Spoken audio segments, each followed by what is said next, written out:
Eu cheguei em micologia em 1964.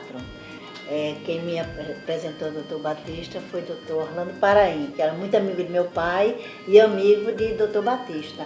Então, quando fui apresentada, ele concordou que eu fizesse estágio. Aí eu fiz estágio até o final de dezembro. Aí quando foi em dezembro eu me formei. Aí em dia 24 de janeiro, aí ele me contratou, fui contratada como auxiliar de ensino.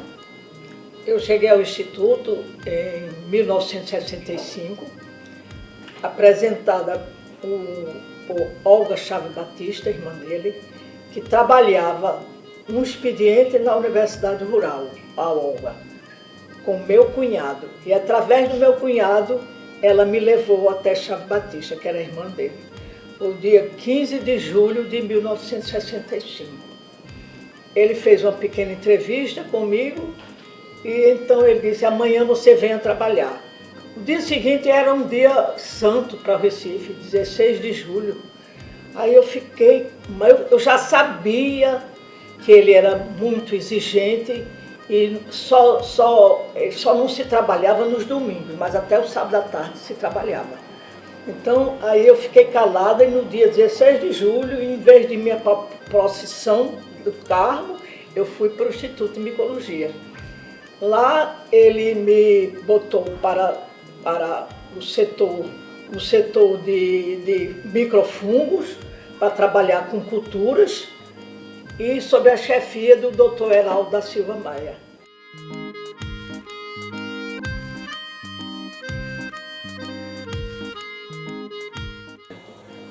Eu sou paraibana, nasci em Mamanguape, na cidade do interior da Paraíba, mas costumo dizer que eu sou paraibana recifense. Eu não sou uma recifense pernambucana, eu sou paraibana recifense, porque eu adoro Recife, e em Recife aconteceu tudo o que podia acontecer de bom na minha vida. E aqui começou minha vida propriamente dita. Fui trabalhar em Joaquim Nabuco, com a orientação do Dr. Mauro Mota, que eu tenho o maior apreço. Lá tornei-me amiga dele, Dr. Carolino, filho do Dr. Carolino Fernando, filho de Dr. Gilberto Freire, e era uma conversa muito boa, e Dr. Gilberto Freire mesmo, até que ele, Dr. Mauro Mota com o Dr. Gilberto Freire, conseguiram um emprego federal para mim, que era o sonho de toda garota e de todo mundo, e naquele tempo não havia concurso, era indicação mesmo. Eu era bióloga mesmo por natureza. Aí eu disse: o que é que eu estou fazendo aqui? Aí comecei a procurar institutos e queria sair de lá, mesmo já sendo funcionária federal. E nessa brincadeira eu escolhi o Instituto de Micologia. Aí Vladimir disse assim: eu lhe apresento a Dr. Batista. Eu disse: então marca uma audiência. Aí ele se interessou também, ele falou de mim e ele disse: traga essa jovem aqui. Ele estava sentado na cadeira dele, eu entrei, ele estava com os óculos dele na boca, olhou para mim assim, de cima a baixo. A primeira coisa que ele olhou para mim assim foi: só quero saber de uma coisa. Você quer mesmo ser cientista? E quando terminou, aí ele chegou, me abraçou, se levantou, foi me levar até a porta e disse assim: você já é de micologia. Aí eu fiquei tão emocionada e comecei a chorar. Ele disse: não chore, mas você já é de micologia. Pode vir para cá, diga a Mauro Mota, peça demissão de tudo e venha para cá.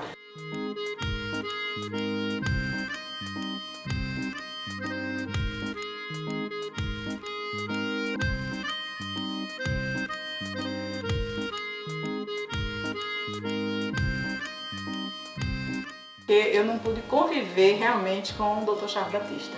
Eu era ainda estudante, estava terminando meu curso da biologia, que hoje é chamado de biologia, e só tive o prazer de vê-lo uma vez. Né? Ele faleceu extremamente jovem, né? Quanto ele ainda iria produzir. E eu o admirava muito sob todos os aspectos. Agora ele era um pouco temido também, né? Principalmente como estudante, era aquele respeito e tudinho. Mas eu soube, ele falou para o Dr. Geraldo Maris, que na época me orientava, eu soube que ele estava interessado em mim. Né? Como eu não sou muito bonita, devia ser mesmo pelos interesses dos mixomicetos. Porque apesar dele ser conhecido como micologista e os mixomicetos hoje não serem mais olhados como fungos, naquela época eram. né, estavam dentro do reino dos fungos, apesar de estarem ainda em dois grandes grupos, mas eram olhados como fungos, os mixomicetos. E o Dr. Batista, naquela inteligência que ele tinha, naquela abrangência de interesses também que ele tinha, que isso era uma das coisas mais marcantes do Dr. Batista, ele também contribuiu na questão dos mixomicetos. Então, ele foi discípulo do Padre Torrán, né, que eu sei alguma coisa da vida do Padre Torrán, mas não tive a oportunidade também de conhecê-lo, mas o professor Batista foi discípulo dele e se interessou. O Dr. Batista, então, fez as primeiras coletas de mixomicetos aqui para o nordeste do Brasil, e publicou no final da década de 40, 1949, ele publicou o primeiro trabalho, né, sobre mixomicetos, aqui coletado em Dois Irmãos, e que pertence aqui à coleção do herbário da micologia. Quando eu comecei a trabalhar com os mixomicetos, ainda existia o Instituto de Micologia, porque ainda não existia a Universidade Federal de Pernambuco, e sim era a Universidade do Recife, era ali na Avenida Rosa e Silva, no casarão da Rosa e Silva. E eu tive como mentor o Dr. Geraldo Maris, que era do Departamento de Botânica.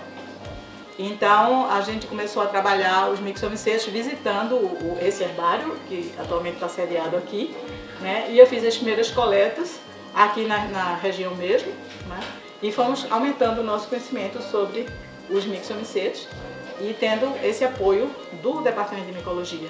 Então, apesar de depois de formada eu ter sido contratada pelo Departamento de Botânica, eu continuei sempre lá e cá, ou seja, também fazendo parte aqui da equipe, com muita honra, né?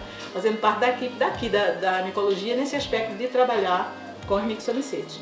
Mas a coleção que eu formei junto com o Dr. Geraldo, ela ficou, por eu pertencer ao Departamento de Botânica, né? Então a coleção de mixomicetos também tem, no mesmo Centro de Ciências Biológicas, né? Tem também a coleção de mixomicetos no herbário do Departamento de Botânica. Então, os mixomicetos mais antigos ficaram nessa coleção aqui, né? E as coletas mais recentes, a partir do período que eu passei a trabalhar, então ficaram depositadas no herbário UFP.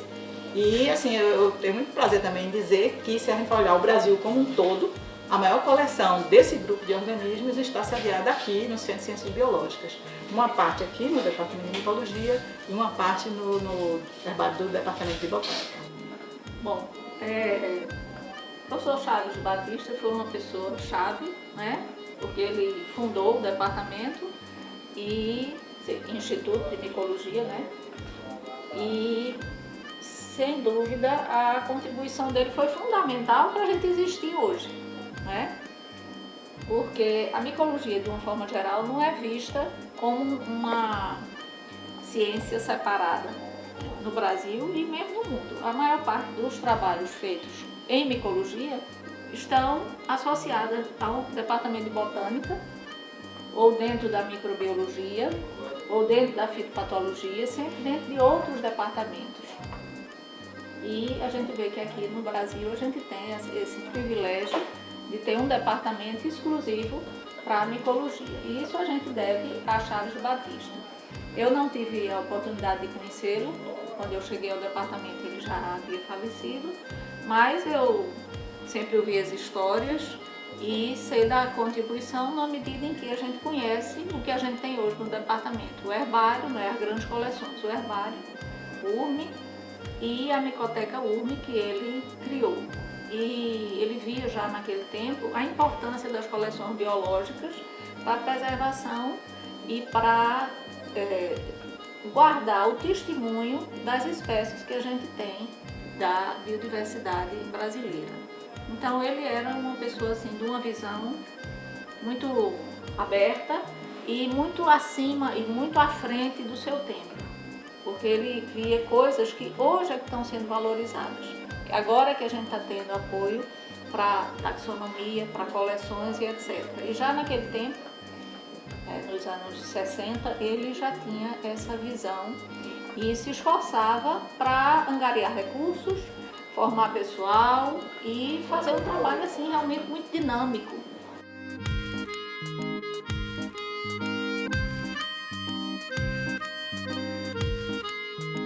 A micoteca, denominada Micoteca URME, ela foi fundada pelo professor Gustavo Batista em 1954, principalmente para preservar os fungos que eram coletados durante as suas pesquisas. Então, para preservar o material biológico que ele estava trabalhando, que no caso seriam os fungos.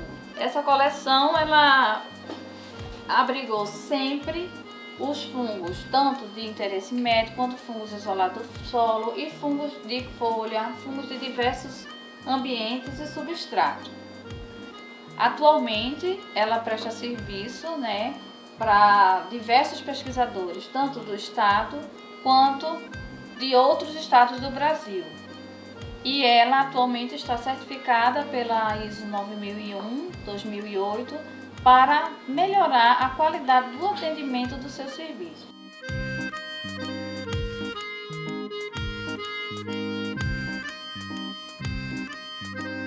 Eu, quando o visitante chegava, ele ia de sala em sala, levando aquele visitante, apresentava todo o pessoal que trabalhava naquele laboratório. Quando chegava lá na coleção de cultura, ele me apresentava como cientista, doutora Maria Auxiliadora, responsável por essa coleção. Ele botava realmente o ânimo da gente lá em cima. Ele era um orador, realmente eu nunca vi igual. Um orador maravilhoso. Ele não falava, ele não escrevia nada. Ele era de improviso em todas as ocasiões. Ele era de improviso. Eu orientei mais de 73 alunos entre mestrado, doutorado e monografias, e todos saíram da minha cabeça, os projetos. Isso era uma coisa que eu peguei de Batista. E quando eu conversei o primeiro dia com o Dr. Batista, eu disse: esse aqui é meu lugar. É aqui onde eu vou ficar o resto da minha vida. Porque esse homem é o homem mais carente do mundo e era uma pessoa extremamente dócil e só queria uma coisa, só tinha vontade de uma coisa. Ele era ambicioso. Ele queria, como ele era, ele queria ser mais ainda na pesquisa, porque ele tinha muitos projetos, tudo saía da cabeça dele. Isso serviu para o resto da minha vida. Eu era vizinho de Charles Batista. Eu morava assim na casa ao lado da minha. E houve um momento em que eu fiz vestibular para medicina e não passei, né?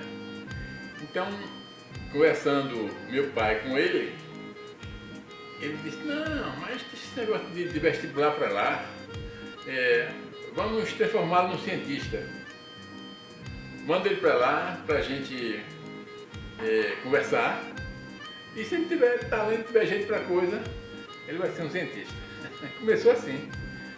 Então eu fui, né, e nós conversamos, né, eu era menino, não tinha, como é que se diz, nem postura assim para ter uma conversação de igual para igual, né, mas o fato é que ele analisou a minha pessoa, me deu a oportunidade, me colocou junto com uma funcionária, uma pesquisadora, Ruth Garnier. Comecei a trabalhar com fungo, né, observando ao microscópio, já comecei na parte mesmo microscópio. Então, eu acho que foi assim que a coisa começou. O Charles Batista era uma pessoa que ele saía cedo, voltava para almoçar e chegava tarde da noite. E eu era estudante, tinha minha rotina também, e acontecia assim, vez por outra, uma celebração, uma festa na casa dele, que ele convidava os vizinhos, os amigos. Mas assim, para ter conversa mesmo assim, demorada com ele, não tinha tido. Bom, na verdade, para ser servidor, seja remunerado, isso levou alguns meses, né? Eu imagino que eu devo ter começado no começo de 1958 e ao passar do tempo, ao longo do ano, ele então achou que devia me contratar como ajudante de micologia. No dia 23 de dezembro de 1958, saiu internamente, né, porque não era de oficial naquela época, meu nome como contratado como ajudante de micologia. Aí foi, digamos assim, quando iniciou a minha carreira como servidor, né, do Instituto de Micologia. O Departamento de Micologia, né, foi criado, né, inicialmente como Instituto de Micologia. Hoje, o Departamento de Micologia, as pesquisas continuam sendo desenvolvidas em diversas áreas. Então, o departamento de micologia, ele tem diversos laboratórios, atualmente somos 14 docentes, tá? E diversos laboratórios em várias áreas, como laboratório de micologia médica, que também presta serviços à comunidade, né, atendendo a pacientes, que foi um dos motivos para a criação do Instituto na época. Então, no laboratório se faz o diagnóstico de micose suspeita, né, de pacientes com suspeita de micose que são atendidos. Temos laboratório de fungos aquáticos, laboratório de controle biológico, laboratório de micorrizas, laboratório de fitopatologia, pesquisas desenvolvidas nesses laboratórios nas áreas médicas, nas áreas aplicadas, como na agricultura, como na parte de biotecnologia, que é um dos laboratórios da Micoteca, que hoje tem a parte aplicada em biotecnologia. E temos também a pós-graduação, tanto lato sensu, como a especialização em micologia, único no país, e a pós-graduação em biologia de fungos, também única no país, específica para fungos. Bezerra começou a sentir que aquele grupo que estava ali todo, vamos dizer assim, que o Dr. Batista tinha recém-contratado pela universidade, que aquele grupo precisava aprender mais teoria na micologia. Então ele chamou 4 pesquisadores do Instituto de Botânica de São Paulo, como já disse, Dr. Oswaldo Fidalgo, Adalto Ivanês, João Salvador Furtado. João Salvador Furtado era especialista em citologia de fungos e a professora Sônia Dietrich em bioquímica de fungos. Os outros 2 eram em taxonomia. Então, esse curso nos deixou, vamos dizer assim, nos acordou para muita coisa. Eu aprendi muito com esse curso. Foi daí que eu passei a dizer assim, eu vou fazer uma tese. Professor Batista, o senhor ainda faz parte da nossa equipe. E como ainda é o nosso mentor maior, nós agradecemos o amor, a dedicação que você teve pelas ciências agrárias, pela botânica e que hoje micologia abraça.